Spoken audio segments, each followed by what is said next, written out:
नमस्कार, मी साटम. जेव्हापासून आपली सिरीज कॉन्स्पिरसी 2611 सुरू झाली ना, तेव्हापासून भारताच्या अंतर्गत सुरक्षेमध्ये आणि बाह्य सुरक्षेमध्ये अनेक वेगवेगळ्या प्रकारचे बदल घडत आहेत. पण हा निव्वळ योगायोग आहे असं माझं म्हणणं आहे.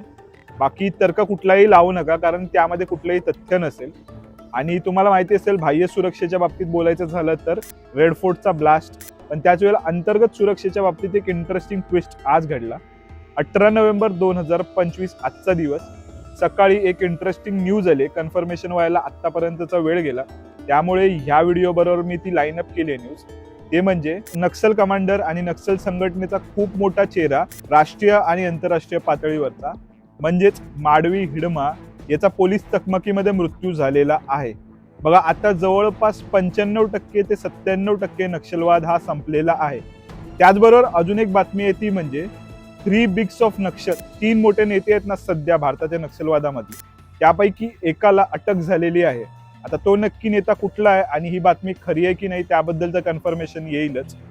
पण एकंदरीत मला तो दिवस आठवतोय, म्हणजे जवळपास 4 वर्षापूर्वी, ज्यावेळेला बस्तरिया बटालियनवर हल्ला झाला होता आणि जवळपास 22 जवान आपले शहीद झाले होते. त्यावेळेला बस्तर टॉकीजचा मी व्हिडिओ पाहत होतो आणि त्यावेळेला हृदय अक्षरशः पिळवटून निघत होतं. म्हणजे आपल्या बस्तर टॉकीजनी जरी पूर्ण जी चित्र होती ती धुरकट केली होती, तरी जी भावना त्या व्हिडिओमधनं आपल्याकडे पास ऑन होत होती ना, त्यावरून कळत होतं की किती निष्पाप लोकांचा बळी या नक्षलवाद्यांनी घेतला होता.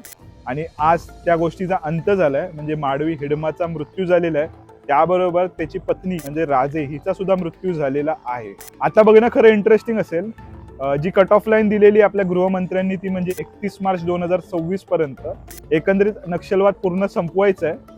त्यावर सध्या तरी दिसतंय की ती गोष्ट खरी होऊ शकते. आता तुम्हाला याबद्दल काय वाटतं ते कमेंट सेक्शन मध्ये कळवा. आणि नक्षलिझमवर जर वेगळी सिरीज तुम्हाला पाहिजे असेल पूर्ण एक्सप्लेनरची, तर त्याबद्दल सुद्धा कळवा. बाकी कनेक्टेड राहा. आणि ह्यानंतर नेक्स्ट पार्ट येईलच आपला कॉन्स्पिरसी 2611चा. हा फक्त बोनस व्हिडिओ होता आणि इनपुट द्यायची होती, त्यामुळे मी मध्ये सिरीजची लिंक ब्रेक केली आहे. बाकी आता मी तिथे म्हणजे बदवार पार्कच्या इथे जाऊन पोहोचलोय, जिथून 2611च्या हल्ल्याला सुरुवात झाली ना तिथे.